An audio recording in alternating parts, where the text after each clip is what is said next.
Well, happy 4th of July, everybody. It's Farmer Jim here, and I'm getting ready for the big cake-off. I'm bound to win a blue ribbon there, but I have to watch out for my arch nemesis, Tanya Tinkle. She's talking about making a cake, a firework cake that explodes in your mouth. Well, I need to beat that Tanya.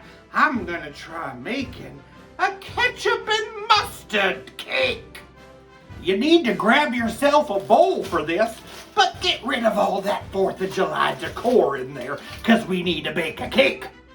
I'm starting with 3/4 of a stick of softened butter, 3/4 cup brown sugar, 1 extra juicy egg, 1/4 cup of water, and 1/4 cup of ketchup, couple drops of red food coloring, and mix it up. 1 cup flour, teaspoon baking powder, 1/2 teaspoon baking soda, a few shakes of cinnamon, a little ginger, a little nutmeg.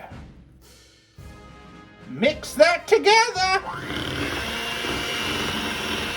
I'm going to put this in a pan, and then I'm going to bake it in a 350-degree oven for about 25 minutes.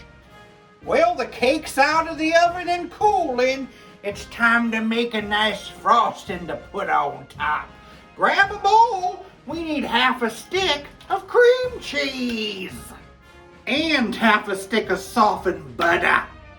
Just a splash of vanilla, a squirt of honey mustard, a couple drops of yellow food coloring goes in there. I'll be using a mixer and mixing in this powdered sugar. Let's spread that on top of that ketchup cake. Ketchup and mustard cake, let's slice it out. Well, here it is. I just love those colors. I thought I'd add a little relish on top to jazz it up a bit. Let's give it a taste, shall we?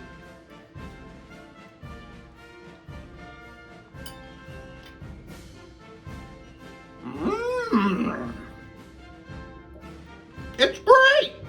The ketchup's not too strong, the mustard is sweet, and that relish adds a nice pop to this cake. You better watch out, Tanya. I'm coming for you with this festive condiment cake. I just heard that the ketchup and the mustard were moving in together. Yep, they got themselves a condiment-ium. Happy 4th of July, folks.